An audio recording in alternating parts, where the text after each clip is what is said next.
Olá, alunos, sejam bem-vindos a essa aula de revisão. Nós vamos dar início a essa atividade da primeira semana com uma revisão na parte de DNS, que foi o último conteúdo que nós paramos, né? Nós implementamos todo o serviço do DNS no Linux e eu vou pegar o material que a gente já tinha disponível no ambiente virtual, tá bem? E vou descrever esse vídeo de forma mais pausada, né? Comentando um pouco sobre todo esse conteúdo que é bem vasto, né? A parte de serviço de DNS. Ok? Então vou usar como referência o nosso material, nosso vídeo do tutorial de DNS Master Server. E em cima desse conteúdo eu vou estar fazendo o processo de revisão. Tá joia? Vamos dar um play aqui.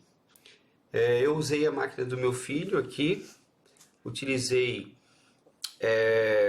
um servidor master, né, e um servidor slave e as filiais. Primeiro passo, gente, só dar uma pausa aqui para relembrar, né, é a configuração da rede NAT, ok? Então nós vamos configurar a rede NAT, que foi um processo que vocês já fizeram no laboratório, apenas revisando, né? Então a gente vai configurar. Vocês vão observar que eu vou usar as configurações, configuração default do próprio VirtualBox. Então ficou lá configurado. O mesmo vale para todas as máquinas que a gente vai estar utilizando. Nesse nosso exemplo aqui, duas filiais, um master e um respectivo slave. Tá joia? Vamos iniciar aí o nosso servidor master.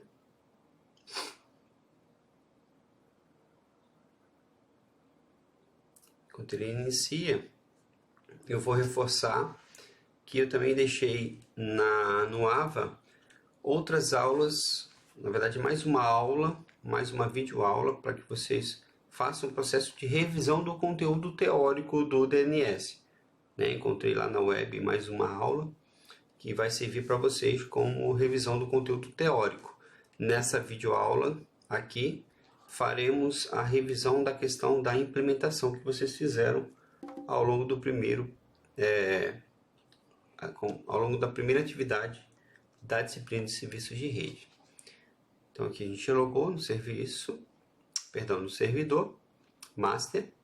Vocês vão observar aqui que ele está configurado para interface de rede, né? Interfaces dentro do etc Network, tá?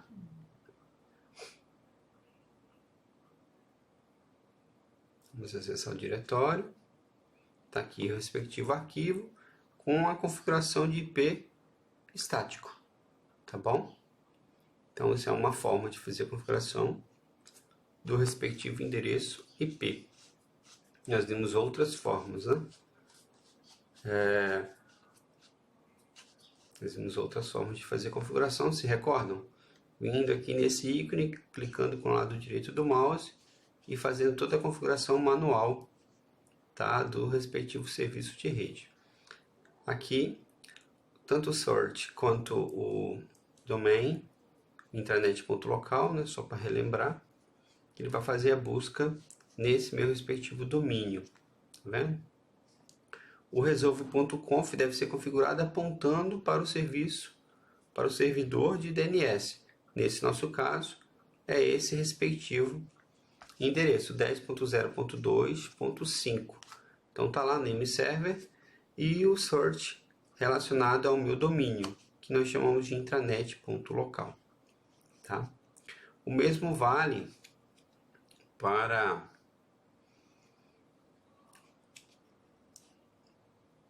o endereço do respectivo servidor de DNS, né, que vai ser o nosso próximo assunto, né? Domain intranet.local. Ok? Então, só relembrando, o próximo conteúdo após o DNS é de fato o respectivo servidor de DHCP, que eu já antecipei no início do vídeo. Então, fizemos uma busca, o NSLookup, ao servidor do Google. Quem responde ao IP 10.0.2.5, tá? na porta 53, né? Porta TCP 53. Ele diz, olha, esse servidor não é um servidor autoritativo, né? Ou seja, ele está retornando o endereço de um respectivo domínio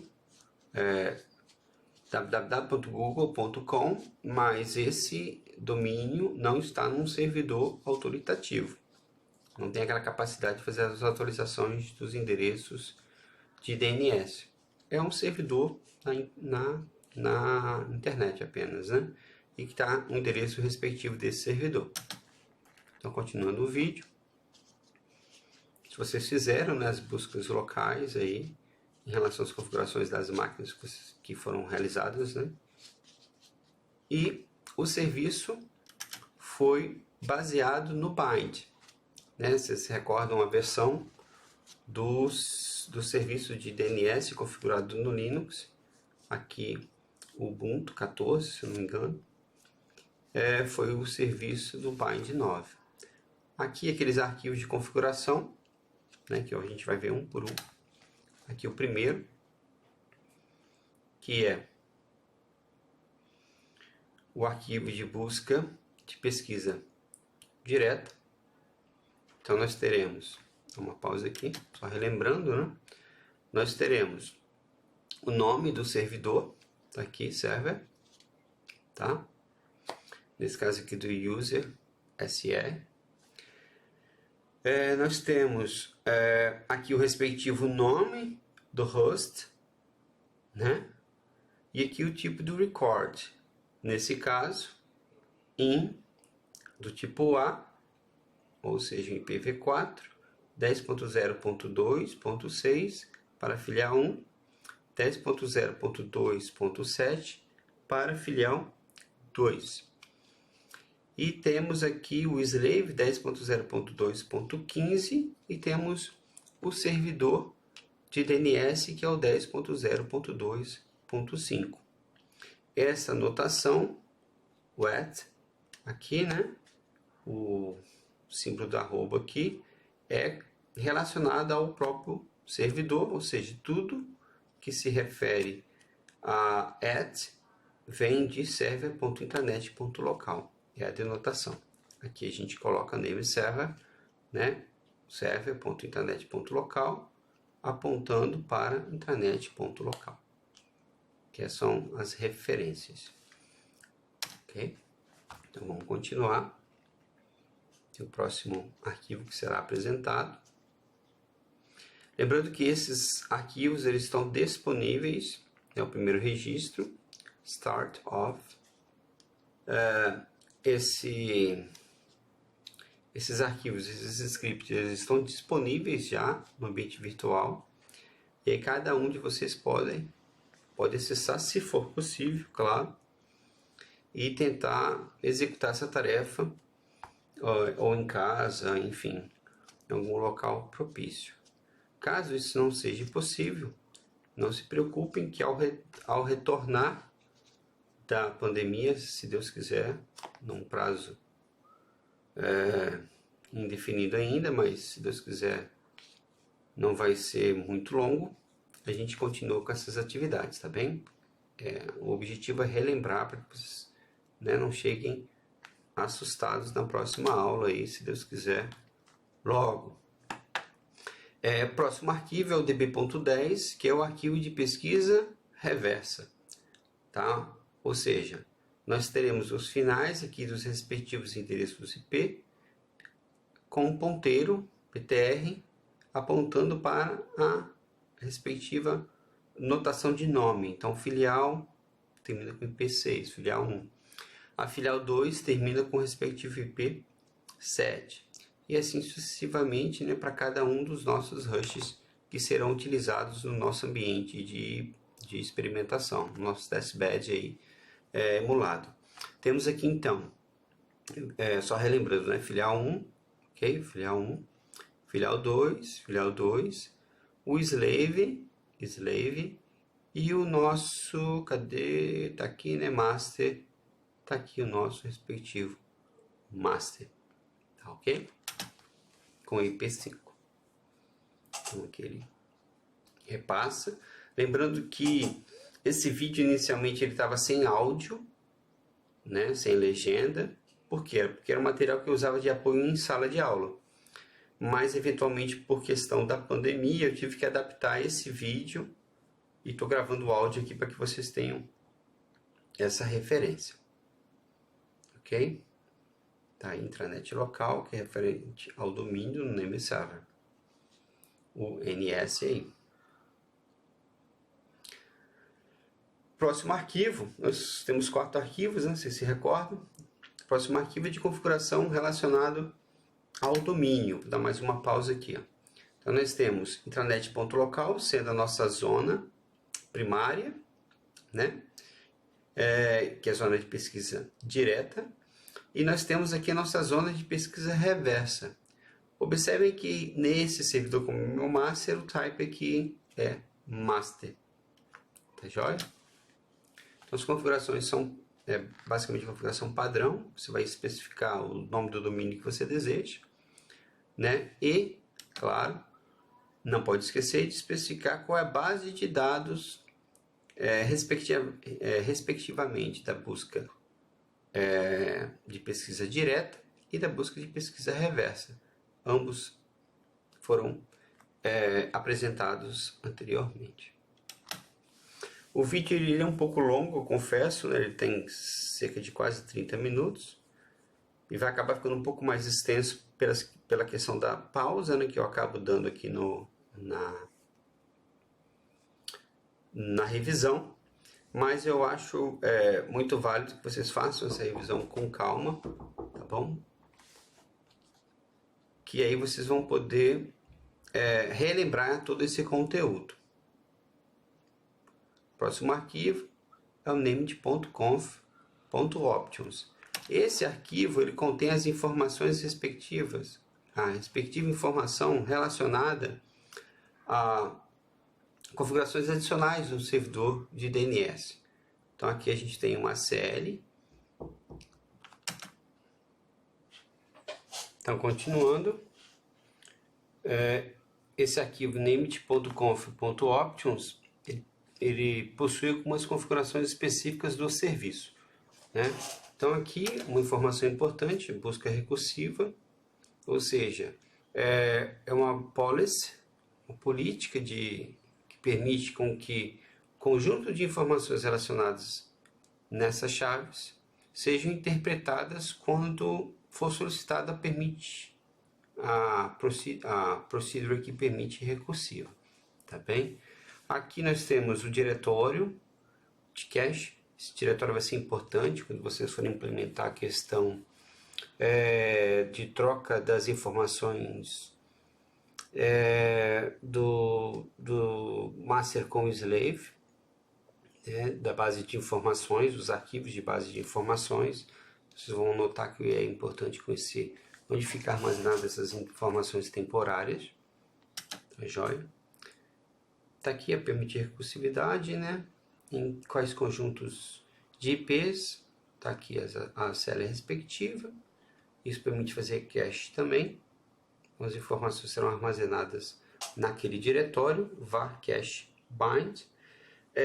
Eu posso utilizar outra feature aqui, que é a parte dos encaminhadores. Então, se eu não consigo resolver internamente, eu encaminho para um servidor. Nesse caso aqui, a gente usou o servidor primário e secundário do Google, tá joia? Foi utilizado como referência, né? Só relembrando, eu já falei isso para vocês, apenas adicionando aí os quesitos de revisão. DNSSEC Enable, isso é padrão, é desejável. Você quer ter segurança. Lembram aí daquela questão que eu comentei com vocês em sala, de que um servidor DNS precisa ser confiável, afinal ele está indicando o endereço IP de um respectivo domínio, tá bom? E aqui, tanto a listen on relacionado ao IPv4 e esse listen on V6 aqui é relacionado a IPv6. Então permite com que o servidor busque essas informações, tanto IPv4, liste essas informações, e quanto IPv6. Então, esses são os 4 arquivos, só relembrando: busca de pesquisa reversa, busca de pesquisa direta, né? Os arquivos de configuração, int.conf, e o respectivo arquivo de configuração options. Está aqui options e o conf.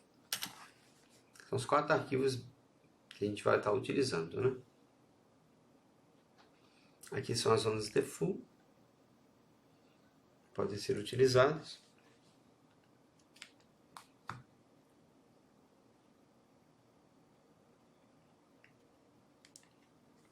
À medida que você acrescenta o arquivo, é interessante deixar as zonas definidas como primárias, como default. Beleza, então feita a configuração do serviço de DNS do master, feito já a etapa inicial, que foi aquelas configurações, aquele teste com NSLookup, tá? Nós vamos logar aqui como root na rede e vamos rodar o Wireshark. Por quê? Esse experimento eu queria fazer com vocês em lab, né? A gente acabou não tendo tempo, ou se teve tempo eu não me recordo se a gente fez esse experimento.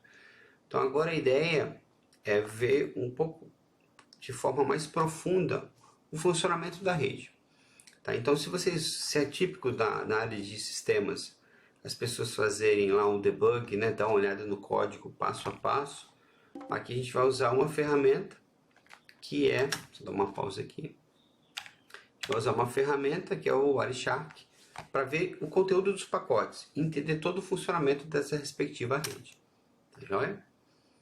Então aí vamos fazer um teste com a filial, lembrando que ela precisa estar configurada no mesmo domínio, na mesma rede, né? Rede NAT, tá? Aqui somente um adaptador, observem isso. Então deu play, já iniciou a filial. Vou logar aí com a senha secreta, né? 1, 2, 3, 4, 5, 6. Não contem para ninguém, por favor.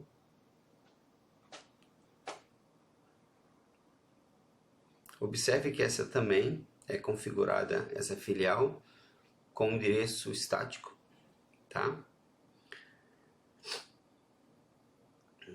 Então aqui saiu o respectivo arquivo. Tá aqui o nome, né? Onde eu verificar a informação relacionada ao nome dentro do arquivo hostname, no nosso caso aqui, server.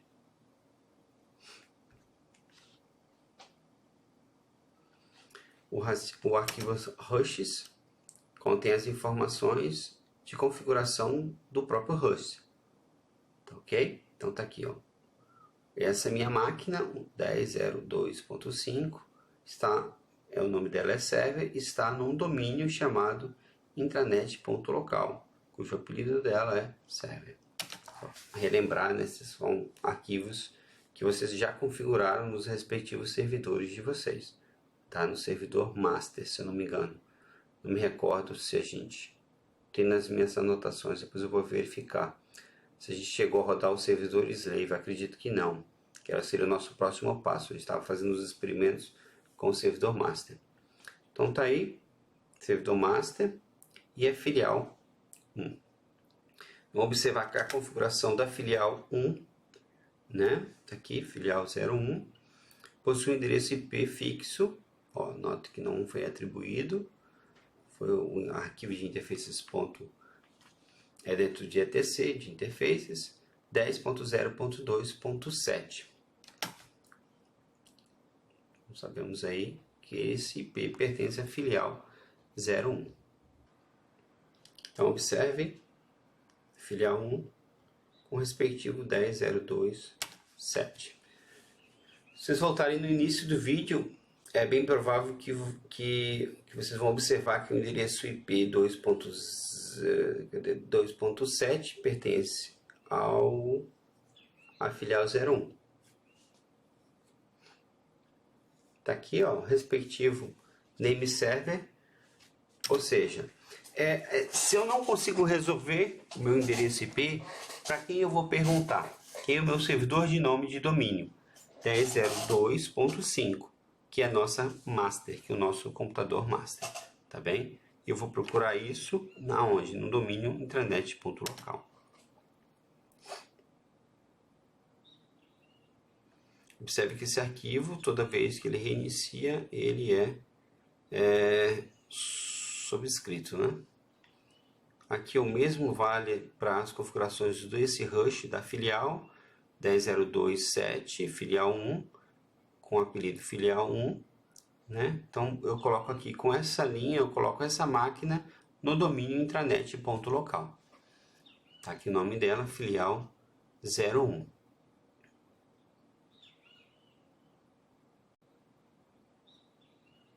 Beleza.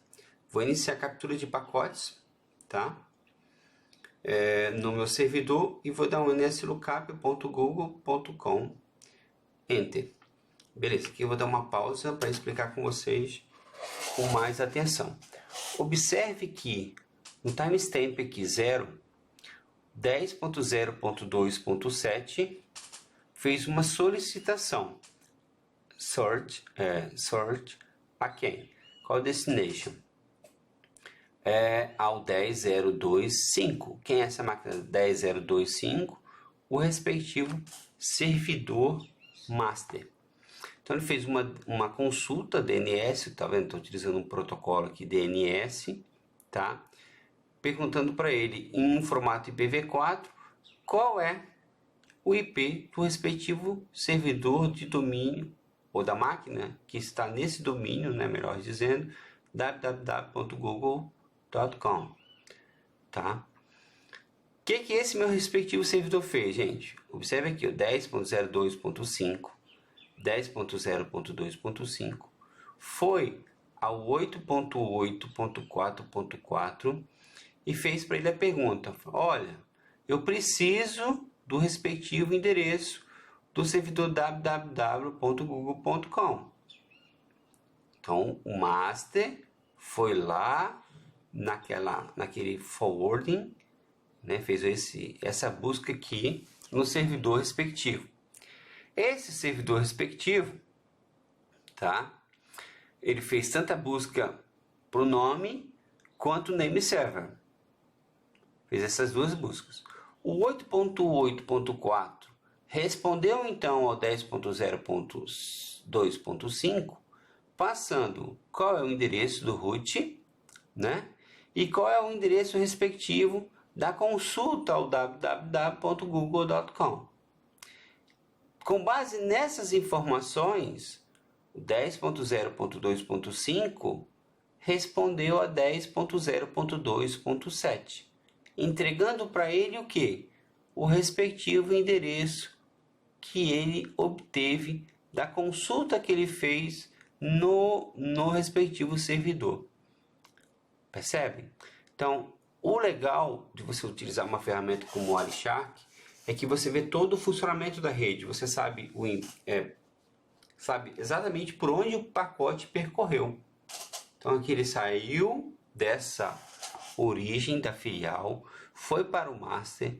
Do master ele não tinha informação relacionada ao endereço solicitado do Google. Perguntou então aos servidores que ele desejava consultar, né, que eram os servidores lá relacionados na configuração do Options. E aí, através dessa consulta, ele obteve as informações que ele desejava e em seguida atualizou sua base de dados e compartilhou essa informação com o respectivo rush que solicitou. Tá certo? Então, observe que isso a gente consegue visualizar via captura de pacotes. Então, o vídeo ele demonstra esse conteúdo, né? E o Wireshark, observe que ele continua processando, então capturando os respectivos pacotes. A gente tem alguns pacotes aí de ARP, né? De resolução de endereços, Address Resolution Protocol, perguntando quem é o 5, fica para o 7, que é a configuração de rede tradicional. Beleza. Agora, olha só, nós vamos fazer, então, seguindo, observe que no momento da segunda consulta, ó, tá? Nossa segunda consulta, fizemos a primeira consulta aqui em azul, depois a gente realizou novamente uma consulta. O que aconteceu? Vocês vão observar que a pesquisa ela foi direcionada do 7027, ok, dessa máquina, para o servidor. O respectivo servidor DNS, já possui um endereço de destino do www.google.com. E aqui o que ele faz? Ele responde ao SED, olha, o endereço que você quer está aqui. Então, como ele já tinha essa informação já estava atualizada no servidor DNS local da empresa, no nosso caso aqui, nosso exemplo, ele já entregou isso de forma mais eficiente. Precisou ir lá no servidor, lá na internet buscar, porque ele já tinha, certo? Então isso é importante observar nesse nosso exemplo, tá?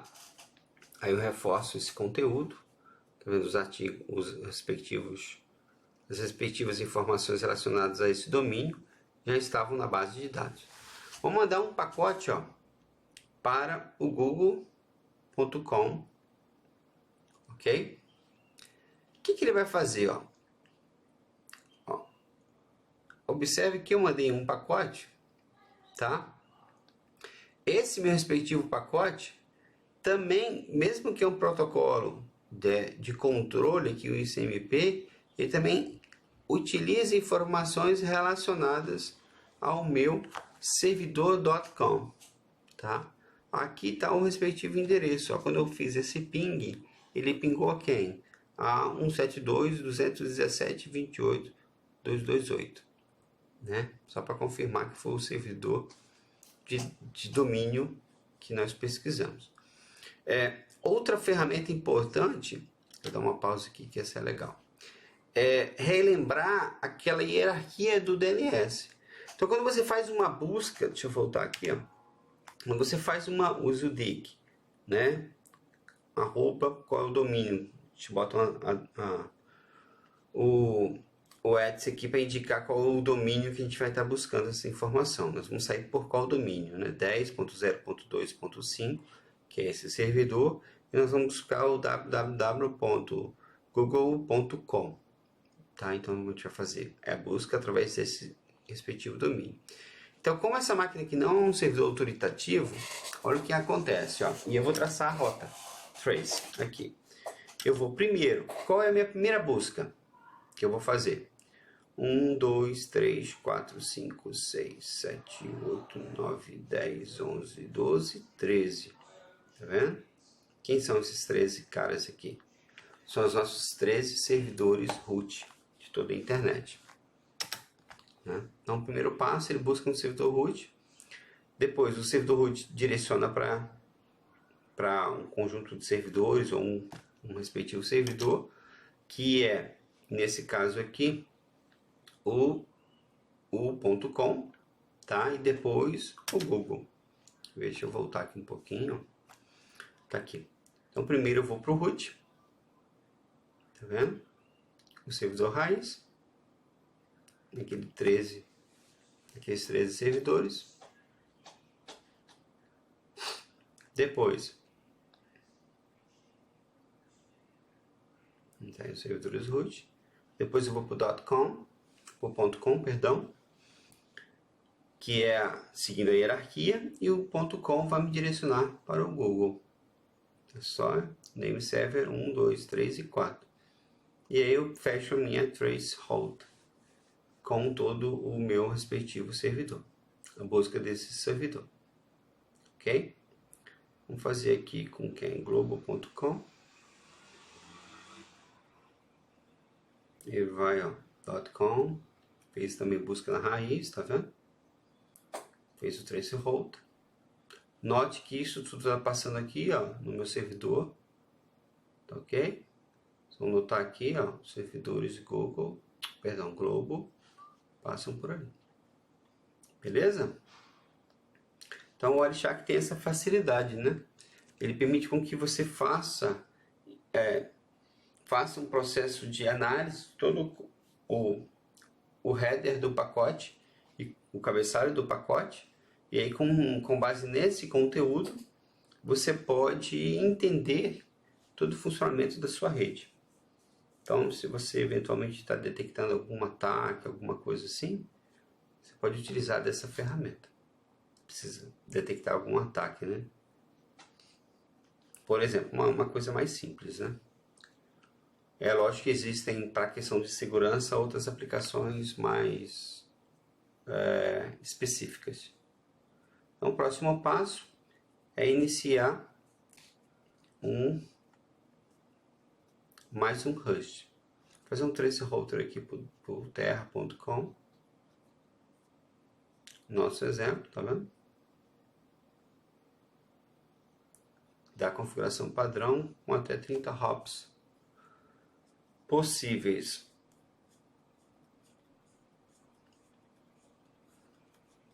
Observe que ele sabe 10.0.2.1, que é o endereço do nosso roteador, né? Aí já inicializou, fazendo só um trace router.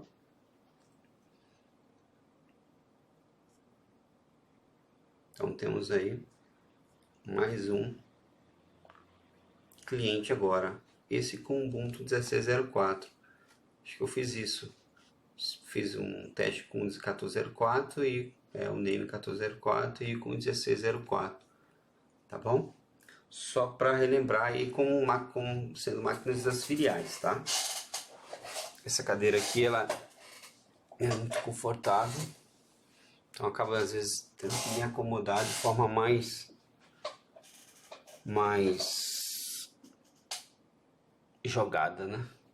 Então talvez eu fico movendo muito aí na gravação de vídeo. Então, filial 02 IP 6. Na cat aqui, só mostrando, esses arquivos eles já foram discutidos anteriormente, né? Os arquivos relacionados à configuração, tá aí, ó, 10.026, que pertence à filial 02. O hostname tá ali, filial 02.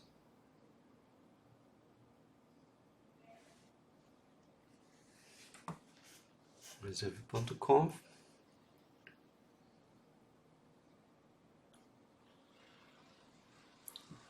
Então tá aqui 1.16, uma com 14. O mesmo procedimento, o NSLookup, no Google, aqui no caso esse IFES, faz a busca, todo aquele procedimento tradicional, tá vendo? Ao 10.025, que é o nosso servidor, tá aqui. Ele responde via porta 53 e me dá aqui o nome do www.ifes.edu.br, tá? Cujo name apelido é esse, né, do respectivo domínio, e temos aí o endereço 200.137.71.39. Beleza? Tá aqui então. PP6 tá aqui, busca. Cadê? Desce mais um pouquinho. Ah, tá aqui, ó. 5, 6. 5 respondeu, pegou essa informação, depois por último entregou para o 6. Tá? Então observe que existe toda essa troca. As filiais solicitam a informação ao servidor master, que tem acesso aos servidores de busca de nome de domínio do DNS, faz essas consultas, alimenta a sua base de dados, salva essa informação em cache e depois entrega para uma respectiva para um respectivo host que solicitou, tá? Ok? Fez agora a pesquisa para o 5. Para o 5 relacionado ao google.com. Mesmo esquema, está aqui fazendo a apresentação. Vou fazer agora uma busca aqui também para NSLookup, google.com. Então tá aqui, já estava no servidor, né? Só entregou a respectiva informação do caminho.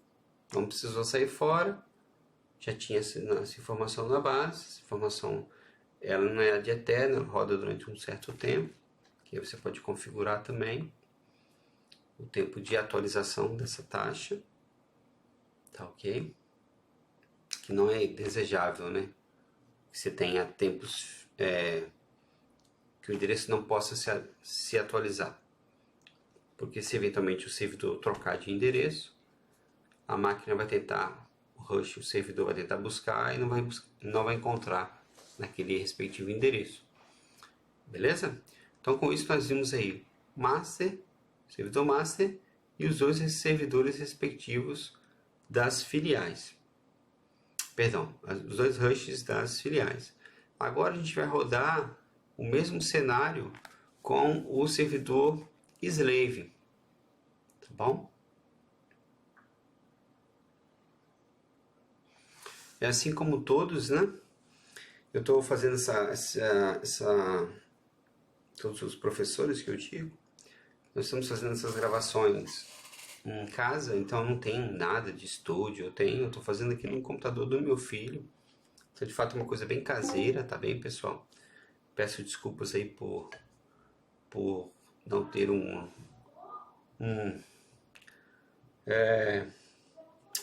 respectivo local apropriado, mas nesse tempo de pandemia a gente tem que se virar com o que temos em mãos, né? Então não tem lá um super local, um estúdio, né, profissional de gravação. Vou fazendo com o que eu tenho aqui de ferramenta. Eu pessoalmente também não gosto muito de usar esse sistema operacional que estou usando aqui, mas é o que tem para fazer a gravação desse vídeo, tá? O laptop está com o disco rígido muito cheio e acabo tendo que optar por esse desktop aqui do meu menino. Então, continuando, tá aqui o meu servidor, né? Meu master. E aqui vocês vão notar que nós temos o nosso respectivo slave. Então, play aqui. O meu IP do meu servidor é o 15, final 15. Tá? Então, se vocês observarem nos arquivos de configuração, vão observar que o final dele, 15, se refere ao meu servidor. Vou dar um status aqui, ó. Notem que o meu servidor slave está rodando. Ele está ativo. Tá? Então, o meu master. Você consulta também em relação ao meu master agora.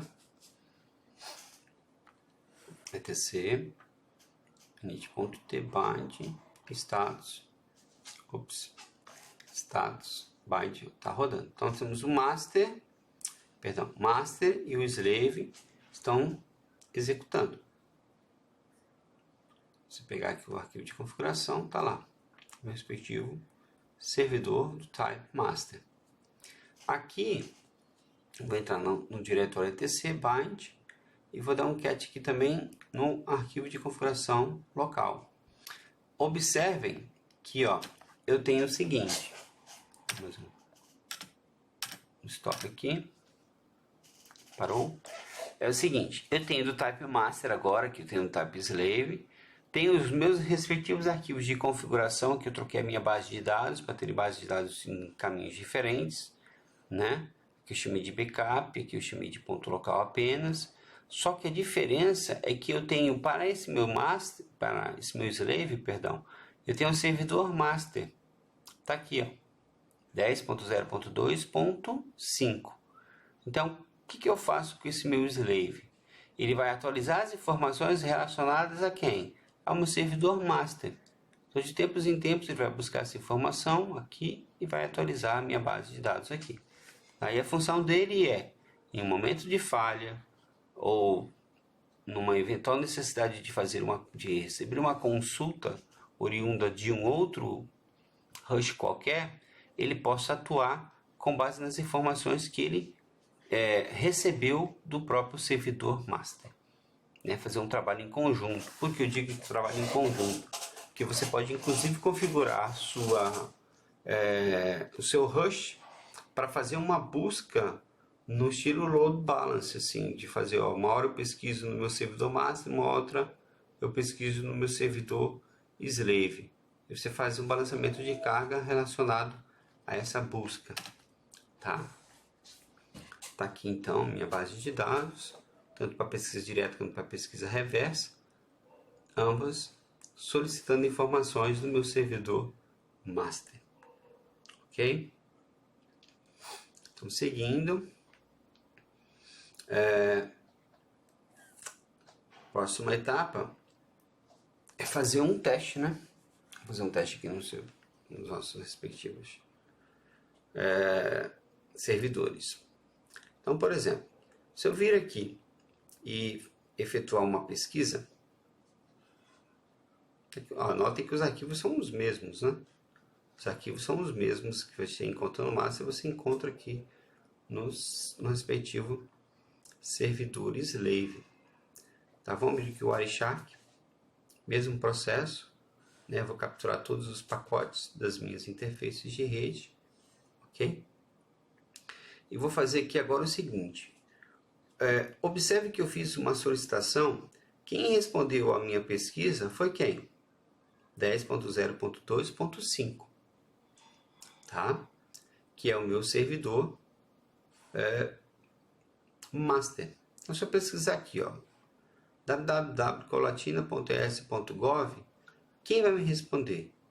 10.0.2.5. Note que eu não recebi nada aqui no meu servidor slave. Estão observando? Ó? Nada relacionado a receber informações aqui de multicast DNS, mas não direcionado a essa consulta. Então, o que eu tenho aqui? Ó? Dá uma pausa. Eu tenho, nessa filial, a minha orientação é que eu busque o meu servidor 10.0.2.5. Então, o que ele fez? Ao executar uma busca, aqui, nslookup, www.colatina.es.gov.br, ele buscou no meu servidor que está orientado aqui na configuração. Esse servidor está funcionando, buscou a informação e retornou para o host que solicitou. Ok, até aqui? Agora, imagina o seguinte cenário. Se eu fizer o seguinte, se eu pegar esse meu servidor e parar ele,